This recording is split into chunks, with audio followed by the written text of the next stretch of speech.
notre café pédagogique, l'objectif est de pouvoir conserver non pas toutes les bêtises qu'on va dire aujourd'hui, mais conserver une trace de toutes les bonnes pratiques que on a tous ensemble. Et ensuite, on va pouvoir mettre cet enregistrement à disposition de tout un chacun qui ne pourrait pas, par exemple, être là aujourd'hui. Dans la pratique de ce café, on a reçu un certain nombre de questions via l'application SpeakUp qui a été développée par nos collègues de l'EPFL et de l'UNIL. Donc, on va traiter en partie ces questions-là. Et vous avez toujours la possibilité de envoyer des questions grâce à la conversation, idéalement, dans la conversation de chat de Teams qui s'ouvre lorsque vous cliquez sur la petite icône, la bulle BD avec les traits.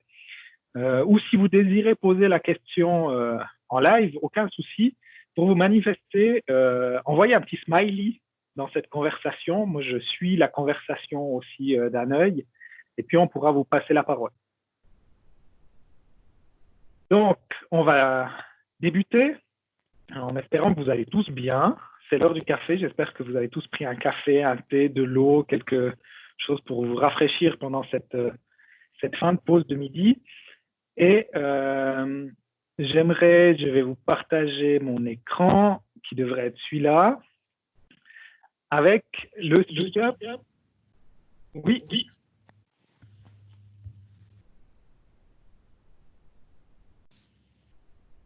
Il y a une question. Pas de question. J'ai un écho.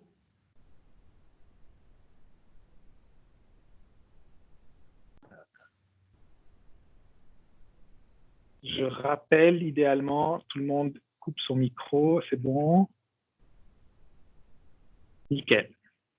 Donc, je reviens sur mon écran SpeakUp. La première question, ou la question qui a récolté le plus de votes positifs, c'est la question suivante. Comment gérer l'interaction avec les étudiants à distance?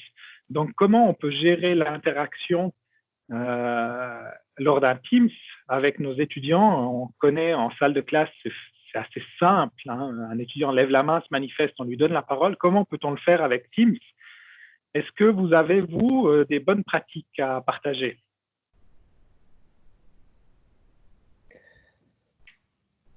Hervé?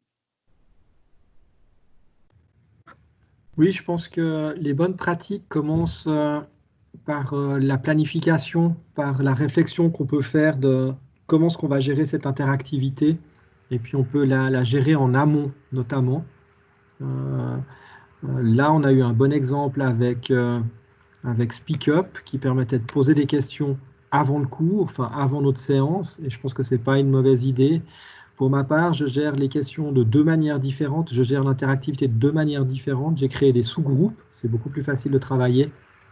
Et puis chacune de mes capsules vidéo ou chacune de mes séquences d'enseignement en fait font suite, se terminent au travers d'un questionnaire réflexif où les étudiants doivent revenir sur ce qui s'est passé durant le cours ou durant les capsules pour pouvoir expliquer clairement qu'est-ce qu'ils ont appris et puis quels sont leurs manques et qu'est-ce qu'ils auraient besoin encore de faire. Ce qui me permet pour moi, la fois suivante, en ayant lu ces éléments, de leur ramener cette information supplémentaire et puis de gérer de l'interactivité, même si elle n'est pas forcément synchrone, mais peut-être asynchrone, mais garantir à la fois leur compréhension et puis s'assurer qu'il y ait toujours un retour sur ce qui est amené durant le cours.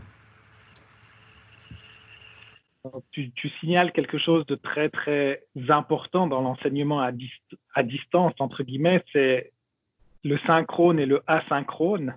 Donc, on connaît tous le synchrone, hein, c'est quand on se retrouve au même moment, tous ensemble, dans un même lieu. Donc là, on gère l'interactivité d'une façon. Et lorsqu'on est en asynchrone, c'est-à-dire que les étudiants vont observer une capsule vidéo en avance, poser des questions en après, on ne se retrouve pas tous dans la même temporalité. Et on peut gérer l'interaction, que ce soit dans le synchrone ou l'asynchrone, de manière différente, mais l'interactivité peut se gérer très, très bien.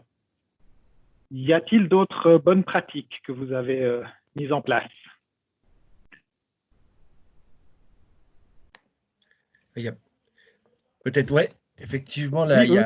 il y a ce côté un peu de planification. Et puis, il y a deux aspects. Il y a d'un côté l'interactivité qu'on peut avoir dans le cadre du cours, soit vis-à-vis des élèves, mais il y a surtout, enfin des étudiants, mais il y a surtout et aussi l'interactivité qu'on suscite au travers de son dispositif, comment on planifie les choses de manière à ce que les étudiants créent du conflit socio-collectif de leur côté. Donc, en fait, l'interactivité dépend aussi du scénario, ou surtout du scénario pédagogique avant d'être un outil technique. Après, pour l'interactivité plus directe, là, on fait feu de tout bois, quoi. C'est-à-dire que souvent, les outils informatiques sont un petit peu des empêchements, parfois, des outils qu'on ne maîtrise pas nécessairement tout de suite. Enfin, voilà. Donc, prenez le téléphone, prenez tout ce que vous avez sous la main pour créer en tout cas du feedback au moment où c'est nécessaire. Mais pour l'essentiel de l'interaction, celle qui est utile pour construire le cours et construire les savoirs, on essaye de le planifier dans le scénario pédagogique. En tout cas, c'est ce qu'on essaye de faire. Okay. Moi, je peux rejoindre. Oui. Je fais un peu comme Hervé, donc je fais deux choses. J'ai pas utilisé SpeakUp, donc c'est une bonne idée. Je vais peut-être utiliser SpeakUp. J'ai pas pensé faire ça avant, mais j'ai aussi demandé aux étudiants de donner des questions avant. Et après, j'ai quelques cours qui sont assez longs, ils sont 4 périodes. Donc, 4 périodes, c'est énorme. Donc, j'en ai splitté en disant il y a un parti court, donc synchrone. Et après, les questions, j'ai splitté les étudiants dans des groupes pour qu'eux, ils travaillent dans les groupes sur les questions pour se retrouver après pour faire des discussions et faire un peu sortir des best practices en plénière. Et ça a assez bien marché parce que ça permet d'avoir plusieurs activités, plus grands groupes, plus petits groupes. Et quand ils étaient dans les groupes de 4, donc par les groupes de 4, ils pouvaient très bien explorer un peu des questions. Et après, ils venaient présenter un peu les trouvailles des groupes. Et ça a bien marché. Merci Zarina. D'autres bonnes pratiques ou essais? Bon, moi, ce que j'ai remarqué, parce que moi, je fais presque tout asynchrone, mais j'ai toujours un moment, en fait, où tous les étudiants se reviennent. Bon, on a des petites classes, donc c'est 25. Et puis, je fais un petit résumé, donc un petit résumé en live. Et j'ai vu que ça permettait de faire sortir beaucoup de questions et beaucoup plus d'interactivité. Donc, si je posais, au début, je demandais, vous avez des questions, il n'y a pas grand-chose qui sortait. Quand je fais le résumé, il y en a un qui dit, ah oui, à ce propos. Et donc, ça, c'est quelque chose qui marche assez bien, en tout cas avec des petites classes de 25. Mhm. Bien, moi j'ai un peu la même expérience que toi, Jean-Manuel. C'est dans le cadre du master en santé à Lausanne, où on a alors là une quarantaine d'étudiants sur un cours très très dense d'économie et de politique de la santé, où on a dû vraiment, on n'a pas eu le temps de changer le dispositif pédagogique, on a simplement adapté un tout petit peu et les intervenants qui sont des personnes de l'économie de la santé ont uniquement sonorisé le PowerPoint. C'était dans cette situation d'urgence la limite technologique qu'on pouvait leur demander. Donc, ils ont sonorisé des PowerPoints. On a mis ces PowerPoints sonorisés à disposition des étudiants et ensuite, on a ouvert différents forums sur CyberLearn qui nous ont permis de récolter un certain nombre de questions durant la semaine. Au début, avec très peu d'interaction entre les étudiants eux-mêmes. L'idée, là derrière, en ouvrant les forums, c'était de se dire, tiens, peut-être que si un étudiant pose une question, il y a le groupe qui va jouer son rôle de communauté de groupe, apprentissage par le groupe. Au début, ça a très peu fonctionné jusqu'à ce qu'on les lance en disant, mais vous pouvez vous répondre aussi parmi. Et il y a de l'interaction qui s'est générée entre les étudiants. Et une semaine après, on a fait une séance de visioconférence avec Teams d'1 heure. On l'a calé sur 1 heure, on a été très clair, on a dit aux étudiants, c'est 1 heure.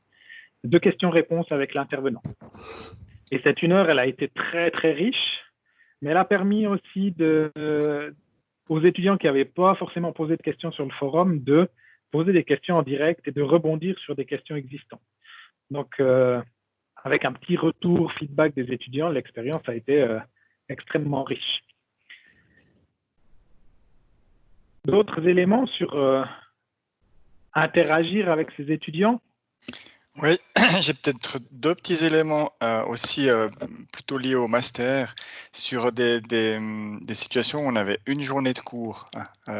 Normalement, c'est des intervenants externes qui viennent sur une thématique durant une journée de cours, où normalement c'est quelque chose qui est pas mal dense en termes d'apport de matière et de stimulation après de compétences. Et là, ce qu'on a pu faire, parce que l'organisation le permettait, c'est qu'on a pu splitter sur 2 jours. Quelque part, j'ai pu changer l'organisation pour que des travaux puissent se faire un peu différemment, pour qu'ils aient une fois un bloc 10h30 midi, puis 1h30, 15h avec des travaux, puis la même chose une journée suivante.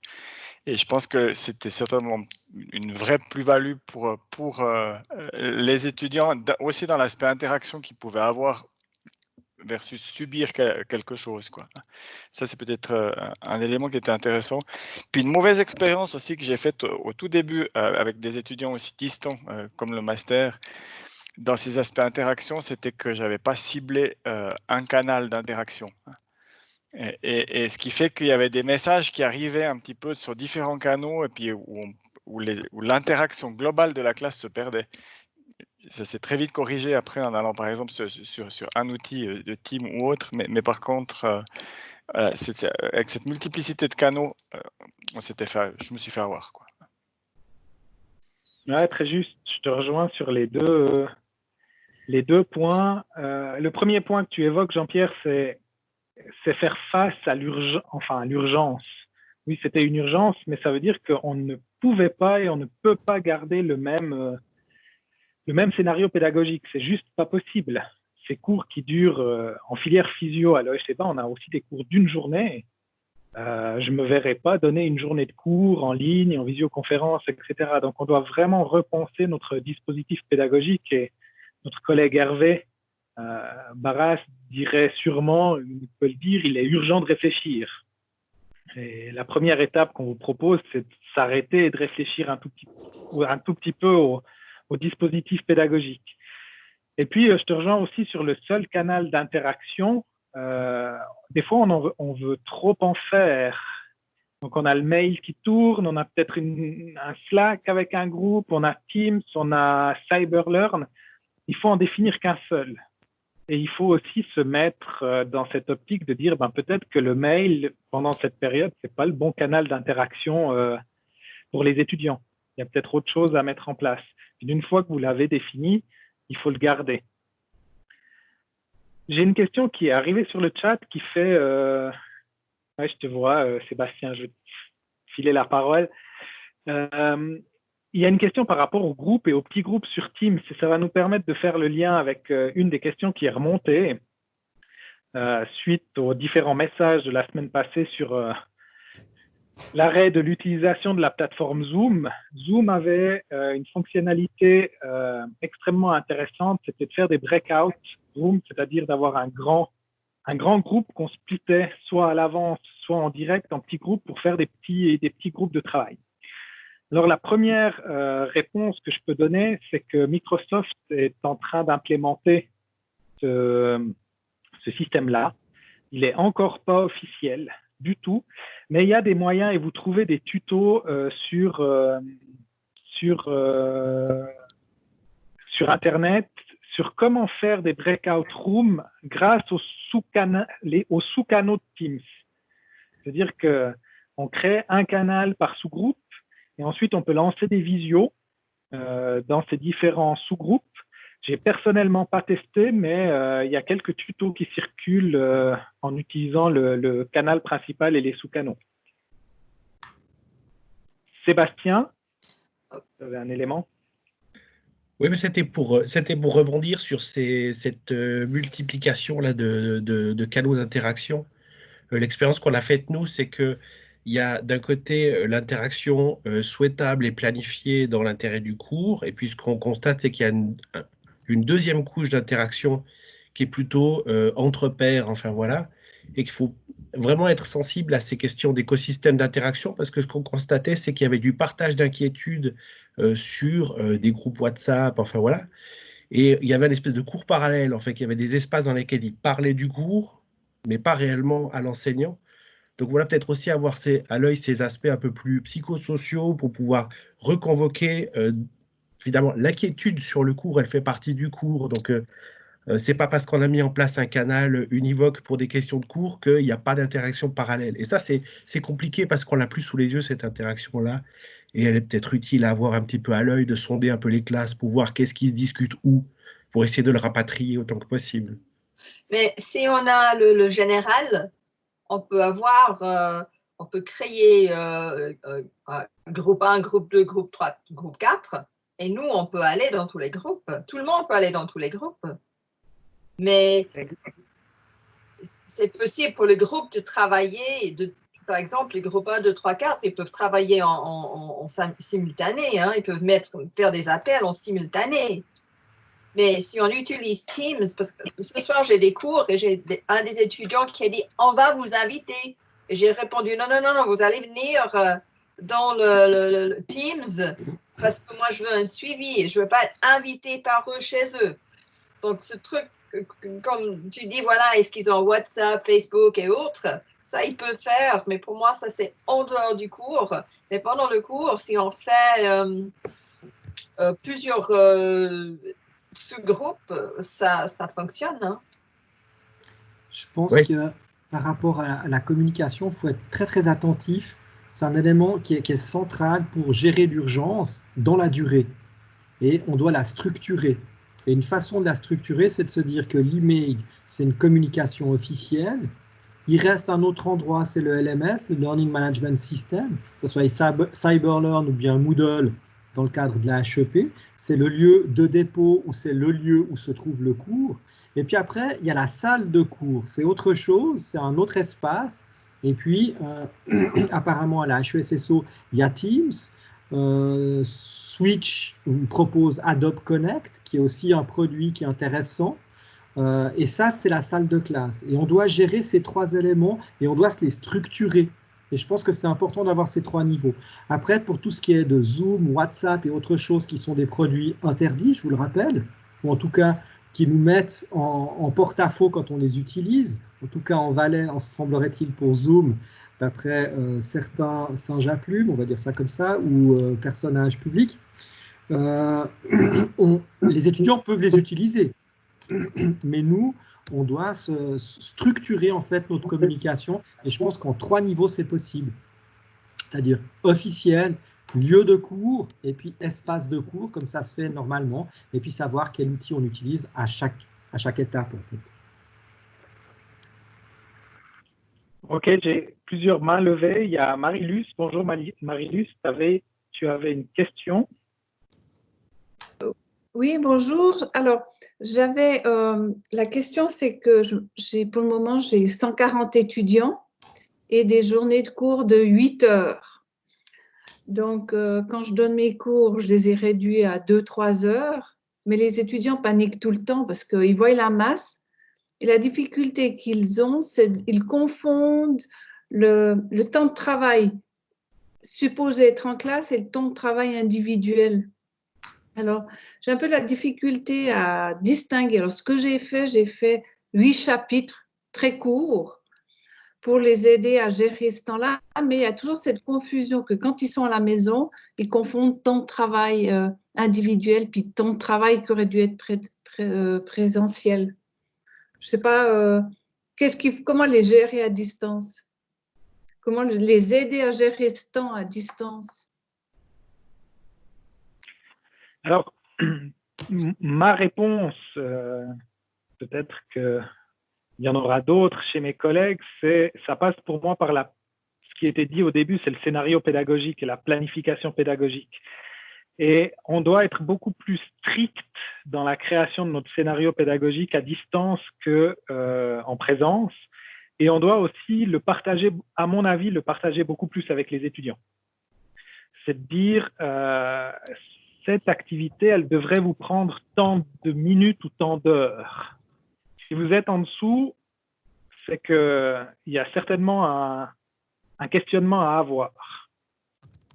À savoir aussi que l'être humain évalue très très mal le temps. Ça vous arrive comme moi de dire à quelqu'un j'arrive dans 10 minutes et puis une demi-heure après, vous n'êtes toujours pas là. Donc ça, on sait qu'on évalue très mal le temps. Mais dans une situation à distance où on ne peut pas être dans l'action, quand on est dans une salle de cours, même avec 140 étudiants, on est dans l'action, on voit que les étudiants n'interagissent plus entre eux, on coupe l'exercice, on passe à un autre. Là, on ne peut pas. Donc, on doit donner aux étudiants d'autres repères. Et je pense qu'avoir un scénario pédagogique relativement précis, cadré, en disant aux étudiants, c'est tant de minutes pour faire cet exercice-là, ça donne déjà un cadre formel et partageable beaucoup plus conséquent. Et puis ensuite, c'est sur les retours. Hervé parlait avant de toujours avoir de la rétroaction. Ça peut être par les forums, ça peut être par des mini-visios. J'ai des collègues qui ont donné aussi une journée de cours sur l'introduction au travail de bachelor, où cette collègue-là a dit, je fais un point à 8 heures, je vous donne les tâches à faire, on fait un point à 10 heures, on fait un point à 11h30, on fait un point à 13 heures, on fait un point à 15 heures. Et puis ces points en visio, ils duraient 20, 30 minutes. Et ensuite, les étudiants repartaient pour travailler soit en individuel, soit en groupe. En groupe, comme on a dit, ils utilisaient les outils qu'ils souhaitaient. Donc, on a vu faire du FaceTime, on a vu faire du Skype, on a vu faire d'autres outils. Et puis, ils revenaient systématiquement chaque 2 heures sur une mini-visio avec l'enseignant. J'arrive à avoir une visio avec 140 étudiants? Oui. Oui. Avec Teams ou alors Alors, avec Teams, aucun souci. De nouveau, c'est comme tous les outils de visio. Avec Nathalie Sarrazin, on en a testé une série en fin de semaine passée. Tous les outils, c'est la même chose. On va se retrouver dans une situation où tout le monde utilise des outils de visioconférence ces temps-ci, donc ça va fluctuer et la qualité va fluctuer. Aujourd'hui, on est une trentaine. On est une trentaine aujourd'hui.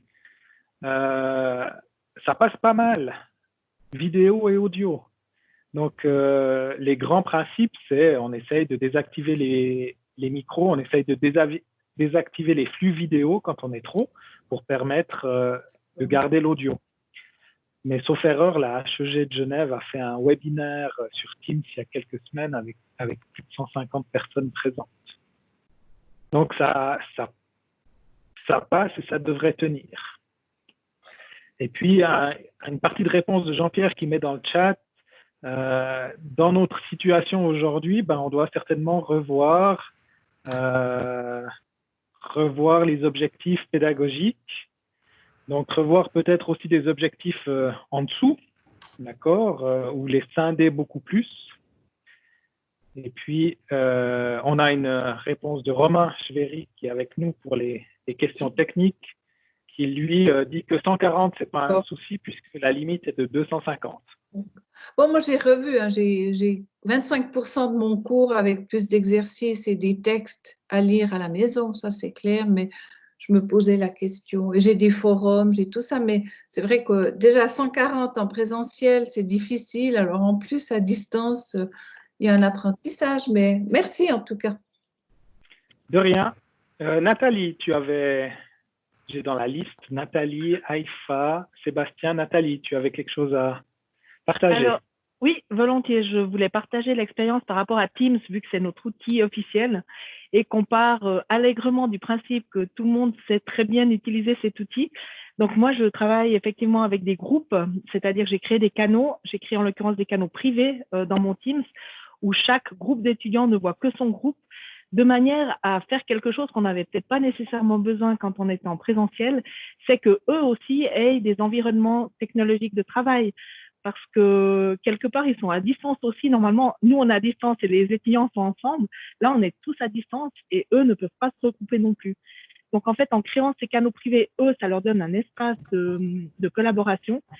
Et en fait, ce que j'ai dû faire, je me suis rendu compte qu'ils ne savaient pas nécessairement très bien utiliser Teams, surtout dans j'écris à qui et quand, quoi, comment. Il faut vraiment leur rappeler que s'ils veulent une intervention du professeur ou d'un de leurs collègues, il faut vraiment le mentionner avec l'arrobase en disant c'est à toi que je parle, parce que sinon on ne sait pas à qui il s'adresse. Et ça, c'est vraiment important de leur dire, si vous vous adressez à la classe, vous allez dans le général, vous parlez à tout le monde. Si vous êtes dans le canal, vous vous adressez au canal. Et si vous voulez que le prof intervienne spécifiquement, vous le notez, de manière à ce que cet espace puisse être leur espace à eux de travail et éviter justement qu'ils partent travailler sur WhatsApp, Dropbox, je ne sais pas où, et puis qu'ils puissent rester dans cet espace. Parce que pour eux aussi, c'est important qu'ils n'aient pas trop d'espace en parallèle pour collaborer. Et puis Teams, ça vous permet aussi de partager des fichiers. Et je leur ai expliqué que l'avantage aussi, c'est que du coup, ils peuvent co-créer. Alors, je vois qu'il y a Romain dans la salle. Moi, je pars du principe quand même, pour l'avoir testé, que co-créer à 4 ou 5 dans un document Microsoft, ça va bien. S'il y a plus de monde, il faut être patient ou alors mettre des ajustements. Et puis, le dernier point, c'est que ça leur permet à eux de collaborer. Et ça, je pense que c'est important parce que partir du principe que nos étudiants savent s'organiser un espace de travail entre eux pour collaborer, ça marche très bien pour certains, mais pas pour tous. Voilà. Merci. Donc, dans la liste, il y a Haïfa Salem. Est-ce que la question est toujours présente? Alors, moi, Nathalie, je pense... Bonjour, c'est Haïfa. Nathalie, elle a répondu, je pense, à ma question par rapport au sous-groupe. Super, ouais, c'est une question qui revenait j'ai souvent. peut-être une question, pardon, à Nathalie. Est-ce que, c'est-à-dire quand on les met dans des dans des canaux en fait privés, est-ce qu'ils ont toujours accès c'est-à-dire à l'équipe principale pour parler avec le prof ou je sais pas, c'est-à-dire en même temps, c'est ok. Alors voilà, c'est-à-dire qu'en même temps, ils ont toujours ce canal général qui est créé par défaut, dans lequel on peut interagir avec toute la classe. Et puis ils ont leurs canaux spécifiques, c'est-à-dire là où ils sont en privé que eux. Et moi, j'ai même rajouté une couche supplémentaire. J'avais l'impression de bidouiller un peu, mais ça marche assez bien. Ça veut dire que j'ai une classe le matin, une classe l'après-midi, mais en même temps, après, les étudiants sont répartis dans les groupes, vu que ça n'a plus de temps, ça matin, après-midi, maintenant, ils sont comme ils veulent. Donc, eux ont créé les groupes de manière libre. Et moi, j'ai quand même recréé l'espace matin et l'espace après-midi pour pouvoir leur communiquer quand je dois faire des sessions, entre guillemets, sur le temps de cours, pour qu'il n'y ait pas de chevauchement avec d'autres cours. Donc, on peut faire plusieurs espaces où eux sont assignés à différents endroits sans qu'il y ait aucune collision. Et l'espace chat, en fait, c'est-à-dire, il est clair, en fait, entre l'équipe principale et les sous... Ok. Moi, j'ai jamais fait ça, mais je pense le faire parce que j'ai une classe de master et c'est 3 périodes et je pense faire... c'est-à-dire les mettre en groupe pour travailler sur les exercices parce que ça sera peut-être beaucoup 3 périodes comme ça de cours intensifs. Voilà. Merci. Service. Merci. On a dans la ligne Sébastien. Sébastien Gaudi, oui, alors je voulais intervenir. Oui, c'était sur la question de masse de travail. Est-ce qu'on leur demande en termes de travail en présentiel, travail à la maison? Si on s'en tient vraiment au feedback des étudiants, on leur demande beaucoup. C'est un peu le feedback un peu consensuel qu'on a. 2 éléments, c'est que, on a tendance à sous-estimer effectivement le travail qu'on leur donne. Parfois, on leur donne une vidéo ou un PowerPoint sonorisé en se disant ce PowerPoint, il dure 18 minutes, sauf que eux, ils font des pauses, ils repassent des bouts pour prendre des notes. Enfin voilà, donc en général, c'est plus long que ce qu'on pense vraiment. On devrait avoir, par rapport à cette question de masse de travail, assez rapidement un message de la DG qui ont interpellé le CEFRI pour savoir qu'est-ce qu'on doit réellement donner, comment on va resizer un petit peu ce travail-là. Donc, c'est une question qui est dans les tuyaux. Et puis, voilà, pour l'essentiel, c'était ces 2 sources. Je l'avais juste rappelé que ce n'est pas des étudiants qui sont inscrits à une formation à distance avec comme projet de se rendre disponible pour du travail sur la journée, plus du travail le soir. C'est des gens qui rencontrent par accident cette situation-là et qui ont par ailleurs des familles, des enfants. Voilà. Donc, ils font pour l'essentiel comme ils peuvent. Et puis, nous, on essaie de tenir compte de ça.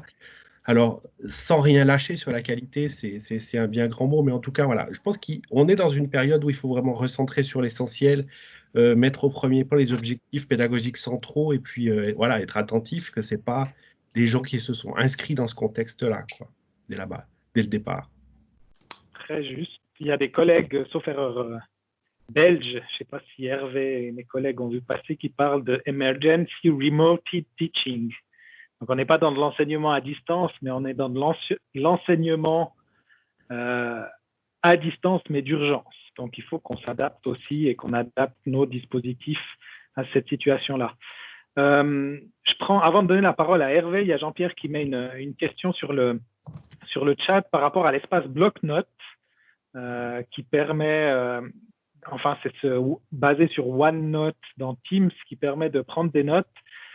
Personnellement, je ne l'utilise pas. Je n'ai pas encore très bien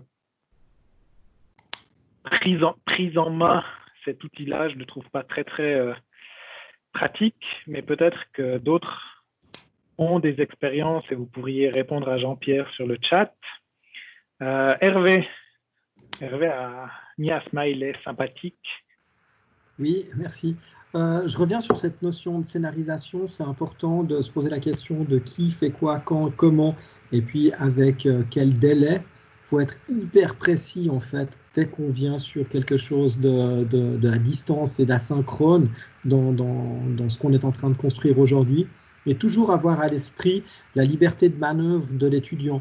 Donc autant ça peut être entre guillemets un client captif quand il est dans un cours en présentiel, autant ça ne l'est plus quand il est à distance. Et il faut vraiment guider le travail de manière très très très très forte, tout en lui laissant la manœuvre.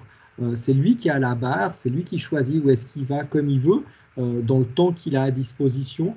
Et puis ne pas oublier qu'effectivement il y a notre cours, puis il y a tous les autres cours. Donc, je pense qu'être très, très précis avec ces petites questions bêtes et idiotes, qui fait quoi, quand, comment, et puis dans quel délai, c'est quelque chose qui doit toujours apparaître dans nos injonctions qu'on produit pour garantir justement à la fois l'efficacité et l'interactivité dans nos cours. Exact. Et Jean-Manuel propose, vous l'avez vu sur le chat, de compter en tout cas un facteur 2 pour les PowerPoint et les vidéos. Donc, un étudiant qui regarde une vidéo de 15 minutes, il faut compter en tout cas une demi-heure de travail. J'aimerais revenir aussi sur un élément qui a été donné sur l'interaction. C'est vous donnez une vidéo à regarder à un étudiant, vous l'avez au moins regardé une fois avant et vous avez à la limite sorti de cette vidéo 3 petites questions. Vous avez fait un petit questionnaire pour l'étudiant, mis sur CyberLearn, et puis pour vraiment faire ce test rapide après la vision de la vidéo pour que l'étudiant puisse s'auto-tester très rapidement. Si vous faites des MOOC, c'est comme ça que ça fonctionne. On ne va jamais vous laisser une vidéo tourner sans avoir derrière un petit questionnaire avec un feedback automatique. Il y a Blaise Crétol qui a une question. Bonjour Blaise. Bonjour, oui j'ai une question pour Nathalie en lien avec son explication tout à l'heure. Je voulais savoir si techniquement dans Teams tu avais tous ces sous-groupes dans une même équipe ou tu créais plusieurs équipes différentes entre le matin, l'après-midi, les sous-groupes, le groupe général. Est-ce que tout ça se retrouve dans le même Teams? Alors, la réponse est oui, et j'ai même rendu la chose encore un peu plus complexe, vu que c'est un projet qu'on a en commun avec les ingénieurs. Donc, j'ai une équipe de l'école d'ingénieurs qui est avec nous, que j'ai intégrée. Donc, il y a un ingénieur, 3 économistes, ils sont dans une équipe fermée. Et puis après, comme je devais parler non pas aux ingénieurs, mais qu'aux économistes, c'est la raison pour laquelle j'avais fait ces autres équipes qui correspondent au temps de classe, qui devient un peu boiteux, on va dire, mais quand même, vu qu'on doit quand même de temps en temps faire du synchrone, ces temps de classe, je les garde, mais après, ils vont dans leur projet, puis là, ils se débrouillent comme ils veulent. Pour une fois, ils ont pu créer leur projet leurs équipes comme ils ont voulu, ils ont assez apprécié. Et donc, c'est tous des canaux dans lesquels les personnes considérées sont invitées, quoi, simplement. Oui, alors moi, je suis Hervé, c'est que je suis partie du principe que le plus simple, j'étais au plus simple, c'est que c'est moi qui les invitais forcément. Je les ai mis dedans. Voilà. Ouais. On peut les inviter si on a confiance dans leur fonctionnement. Là, comme je devais faire un ingénieur, 3 économies, j'avais les groupes, moi, je les avais tous. J'ai vu quand je leur demandais, simplement, je leur ai demandé de qui penser, quand je leur ai mis une vidéo par groupe, qui étaient des vidéos différentes, j'ai demandé à chaque groupe de qui penser. J'ai dû relancer 3 groupes 4 fois. C'est toujours les mêmes étudiants qu'on a. Donc là, j'ai préféré forcer les groupes, sachant qu'ils les avaient déterminés eux, pour faire l'environnement de travail fonctionnel. Après, c'est sûr que si je me retrouve dans le cas de Marilus, je vais changer de pratique et je vais faire en sorte que eux s'assignent eux-mêmes parce qu'on peut les inviter aussi, c'est possible. Donc, ça dépend un peu du contexte. Super, merci. Merci. Zarina?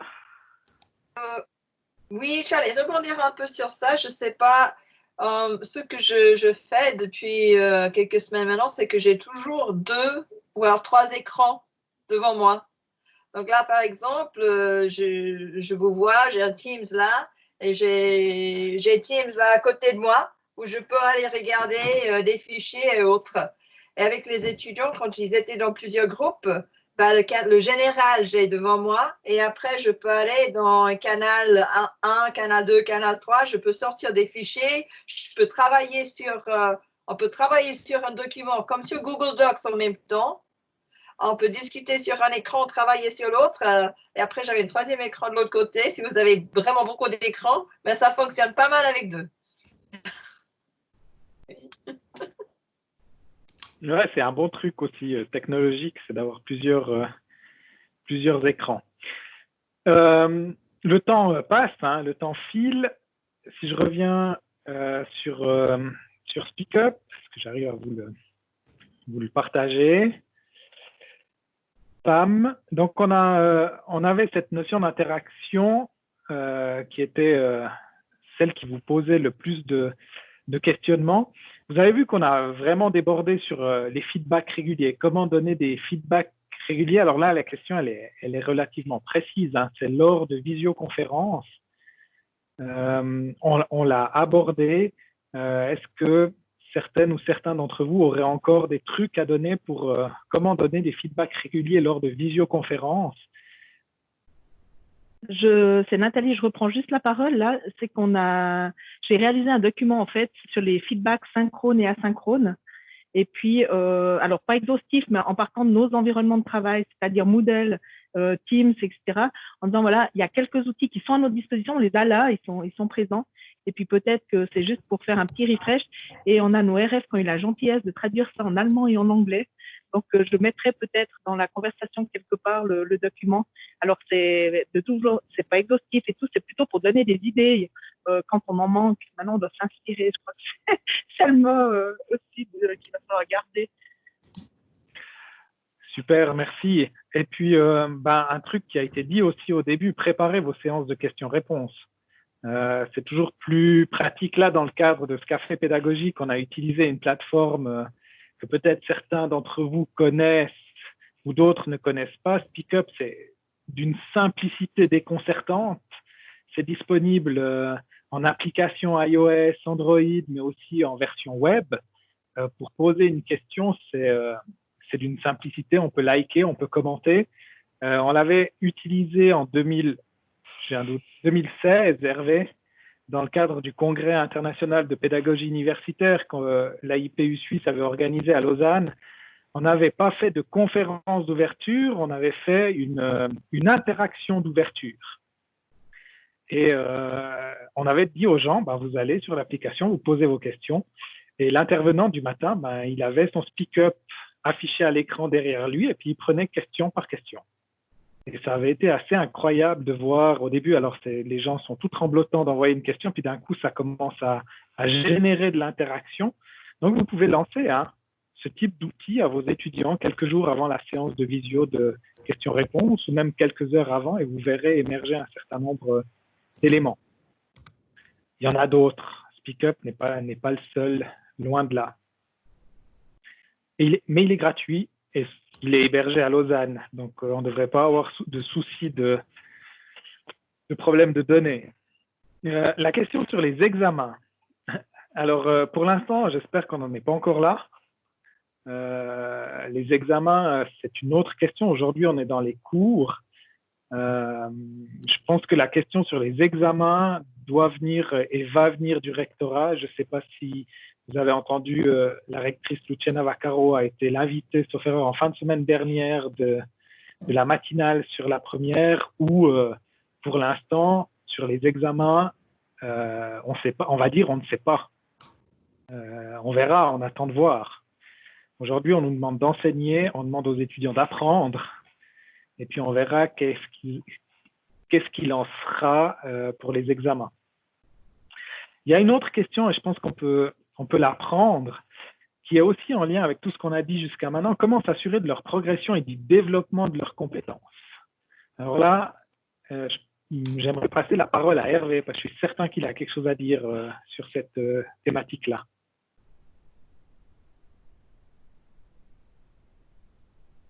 On a perdu Hervé. Non, c'est bon, j'ai retrouvé mon micro. Je trouve intéressant de s'assurer que les gens comprennent bien ce qui se passe dans les cours qu'on leur propose. C'est vrai qu'on peut assez facilement balancer de l'information avec tous les outils qu'on a à disposition. La question, c'est de savoir est-ce qu'eux, ils ont compris quelque chose ou bien pas. Quand on est en présence, ils vont tout de suite poser des questions, on va voir leur tête quand ça se passe mal. Enfin, quand il y a un froid dans la salle, ça se sent bien comme enseignant, c'est quand on a très chaud. Là,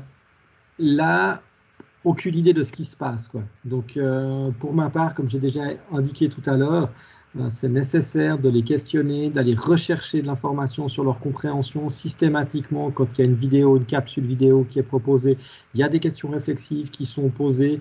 Il y a toujours ces questions, est-ce que j'ai compris? Qu'est-ce que j'ai compris? Quels sont les éléments importants pour moi? Et puis aussi, quels sont les points d'incompréhension? De sorte que je puisse voir ces choses. Je ne vais pas leur demander de le faire sur un fichier Word, je vais simplement le faire avec un questionnaire. Alors si on a Teams, on va prendre Forms, ça va très bien. Mais comme ça, je peux lier qui a écrit quoi. Et puis en même temps, je peux fournir un feedback sur ce qui s'est passé. J'ai une idée de leur progression. Et puis quand ils comprennent de travers, s'il y a des éléments de travers qui apparaissent, ben, je peux les informer et puis corriger le tir. Je le faisais déjà en présentiel. Je l'ai remis en place maintenant quand on est à distance parce que c'est vraiment, pour moi, c'est fondamental de m'assurer au minimum ou à minima qu'ils aient compris quelque chose et pas attendre la séance d'évaluation des apprentissages en fin de semestre, en présence ou à distance. Ça, on verra, comme tu le disais, Étienne, mais pas attendre ce moment-là pour me rendre compte qu'il y a de gros écueils et puis pas décharger cette responsabilité uniquement chez les étudiants en attendant qu'ils vont oser me poser des questions. Je les connais, ils n'oseront pas. Donc, c'est moi qui vais rechercher cette information. Alors, merci. J'ai un complément, une réponse un petit peu plus nuancée peut-être pour des filières telles que la physiothérapie ou les soins infirmiers, où on parle d'évaluation des compétences. Ça va être extrêmement compliqué d'évaluer la technique pour faire une prise de sang ou la technique pour faire une mobilisation de la hanche à distance, voire impossible. Donc là, on se retrouve confronté à une situation inédite. Donc, par contre, on peut travailler sur la compétence, et vous savez comme moi que la définition de la compétence, elle est complexe, et puis qu'il y a du savoir, du savoir-faire, du contexte, etc. On peut travailler une partie de la compétence. On ne va pas pouvoir faire des ateliers pratiques. Aujourd'hui, c'est difficile de faire une mobilisation de hanches à plus de 2 mètres de distance l'un de l'autre. Donc là, aujourd'hui, on est dans une situation compliquée. Si on veut réellement évaluer la compétence, par exemple en physiothérapie.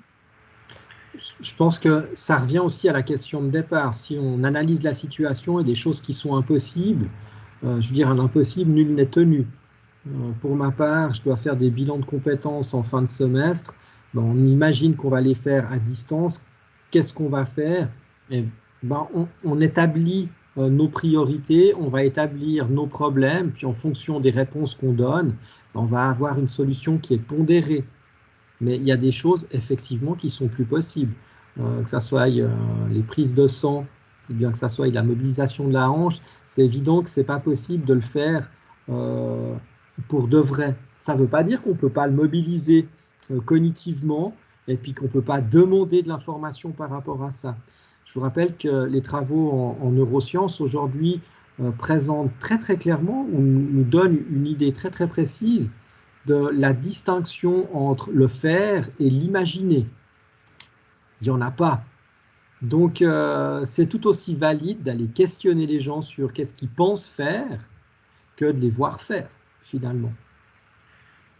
Dans cet ordre d'idées-là, on a depuis quelques années à Loèche-les-Bains des travaux de bachelor qui travaillent sur l'imagerie motrice ou le mental training, où on demande aux étudiants, une partie font réellement la mobilisation sur un cobaye et une autre partie, en fait, font comme les skieurs avant qu'ils descendent leur piste de ski, ils font leur imagerie mentale. Et les résultats sont assez intéressants de voir que les deux groupes, en fait, développent autant leurs compétences, les uns que les autres. Donc, c'est assez intéressant. Peut-être que là, il y a une piste à travailler. On est presque à court de temps. On n'a pas fait le point de toutes les questions. Dans le pipeline, j'ai encore 2 petits smileys rigolos. Jean-Pierre?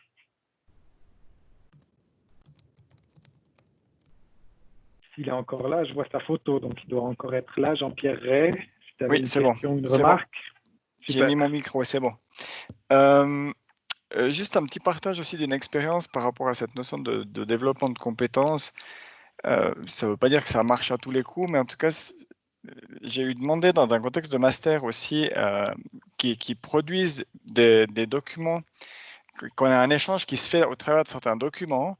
Et paradoxalement, je vais passer beaucoup plus de temps à leur donner un feedback, mais donc à évaluer de manière personnalisée l'acquisition de compétences qu'en frontal, je n'aurais pas forcément eu parce qu'on n'en prend qu'un ou deux de ces travaux, puis qu'on discute de cette manière-là. Et là, paradoxalement, il y a une mesure de la compétence et de l'avancement de la compétence qui est améliorée et qui est personnalisée dans un contexte de distanciation. Mais ça marche bien dans certains cas. Je ne verrai pas que ça marche dans tous les cas, mais voilà, peut-être aussi des éléments pas inintéressants quand même de ce genre de choses. Ça ne demande pas moins de travail. Merci, intéressant. On va le noter aussi. Et Sébastien, Hervé, tu es hors délai.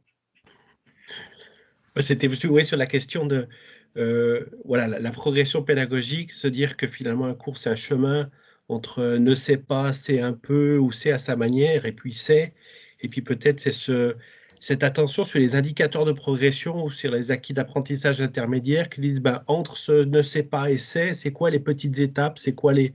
Donc on peut faire aussi dans l'évaluation un petit peu ponctuelle sur ces éléments qui indiquent que les savoirs ont bougé, même si on n'est pas encore là où. Et ça, on peut le formaliser un petit peu en chemin. Alors, on n'est pas vraiment sur une approche compétence classique. Enfin, voilà, ça louche un petit peu du côté de modèles un peu plus anciens, mais ça peut être un élément pour voilà, un peu structurer cette progression pédagogique autant que faire se peut.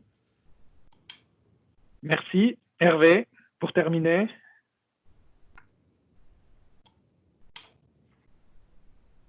Voilà. Pardon, oui, j'avais perdu mon micro. Pour revenir sur ce que Jean-Pierre disait tout à l'heure, c'est vrai qu'on a fait une petite étude dernièrement avec des collègues et on montre que la qualité de l'interaction, la qualité des régulations est meilleure à distance qu'en présence. Alors c'est une micro-étude, mais ce qu'il y a d'intéressant, c'est que dans une condition dégradée de communication telle qu'on la vit aujourd'hui, notre cognition, j'ai l'impression qu'elle est très très augmentée pour pouvoir suivre le fil. Et je suis sûr qu'on a plus appris dans un café pédagogique à distance, comme on l'a fait aujourd'hui, plutôt qu'en présentiel, où j'aurais passé la moitié de mon temps à discuter avec Étienne ou à embêter Jean-Pierre ou je ne sais pas quoi encore. Tandis que là, on a été très concentré sur les questions des uns et des autres et les réponses fournies. Romain, tu as une remarque. Alors, j'ai juste un des aspects. Alors, bonjour à tous. Je voulais juste rajouter avant de clôturer ce meeting, alors sur les aspects pour lesquels le service informatique, la HESSO, est capable de vous supporter. Alors, je mets tout de suite un haut là sur nos compétences au niveau pédagogique. Je pense que personne ne va me contredire là-dessus. C'est clairement pas notre core business. Par contre, il y a pas mal de choses sur les aspects plus techniques de l'utilisation de Teams. Donc, il y a pas mal sur ces éléments-là. Donc, on a travaillé sur la mise en place de Teams depuis quelques mois avec une communauté de key users, sur la création d'FAQ, sur certains mini-guides, des petits tutos sur l'utilisation de ces outils. Donc, n'hésitez absolument pas à contacter au niveau du service desk, du service informatique par les canaux habituels. Donc, on est là pour vous supporter aussi. Alors, je répète, sur les aspects pédagogiques, absolument pas. On va même pas essayer de faire des apprentissages sorciers là-dessus, clairement pas. Mais sur les aspects vraiment techniques, fonctionnalités de Teams, qu'est-ce qui est possible de faire ou pas, n'hésitez pas aussi à rentrer par ce canal-là, en plus des canaux existants. Donc voilà ce que je voulais rajouter. Merci beaucoup, Romain. Effectivement, beaucoup d'éléments sur Teams et autres qui nous sont donnés par le service informatique. On trouve aussi plein de formations sur Teams qui sont très intéressantes pour développer un peu notre capacité à utiliser l'outil. On arrive au terme de ces 45 minutes plus, donc on a eu du succès. On n'a pas pu tester ou passer au travers de toutes les questions. Pour celles et ceux qui restent, vous annonce qu'on va réitérer l'opération chaque 2 semaines. Pour l'instant, tant qu'on est à distance, ça se fera à distance. Et puis, l'envie des conseillers pédagogiques et conseillères pédagogiques de proximité, c'était de vous proposer plusieurs fois dans l'année ce qu'on avait intitulé « Conférence au fil du Rhône ». La première devait avoir lieu aujourd'hui, à Sierre. Elle a eu lieu en ligne, mais l'idée est vraiment de pouvoir créer des espaces de partage autour de pratiques pédagogiques ou de présentations autour de pratiques pédagogiques. Vous recevrez le lien, on vous enverra le lien au travers du service de communication, au travers du blog, mail, etc. pour la prochaine date de séance qui se fera non pas la semaine prochaine, qui est une semaine de vacances à domicile, mais la semaine d'après. On va prendre plutôt une journée en fin de semaine pour satisfaire un petit peu tous les agendas et les agendas de chacune et chacun.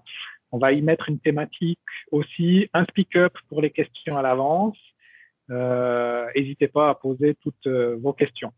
Un autre élément sur lequel les conseillères et conseillers pédagogiques de proximité se sont entendus, c'est non pas de faire de cette expérience d'enseignement à distance qu'un one-shot, une situation d'urgence. On est tous en train de mettre en place des bonnes pratiques, des scénarios pédagogiques vraiment intéressants. C'est impressionnant vraiment ce qui se met en place.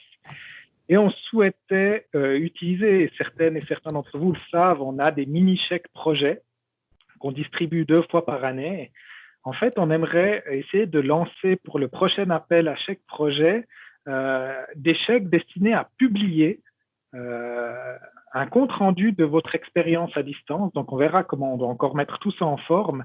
Mais notre objectif, c'est vraiment de montrer ce qu'a fait la HESSO Valais-Wallis avec la HEP durant cette période-là, peut-être au travers d'un numéro spécial d'une revue en pédagogie, d'un livre, enfin, toutes les options sont ouvertes, mais vraiment mettre en avant toute l'énergie déployée pendant cette période-là. Donc, vous aurez plein d'infos qui vont venir. Et je vous rappelle aussi l'adresse du site internet hevs.ch/cpp, où vous trouvez un certain nombre d'informations. Il est encore en construction, mais vous trouvez un grand nombre d'informations sur nos activités. Voilà, je pense qu'on est arrivé au terme de ce café pédagogique. On va tous pouvoir reprendre nos activités habituelles par Teams, rejoindre une autre séance ou un autre cours ou un autre canal de chat. Je vous remercie d'avoir été présent, d'avoir partagé. Et puis, d'une fois que la vidéo sera dispo, on va la mettre sur le site, le lien sur le site des conseillers pédagogiques de proximité. Merci à tous, bon après-midi, joyeuse Pâques et restez chez vous. Merci bien.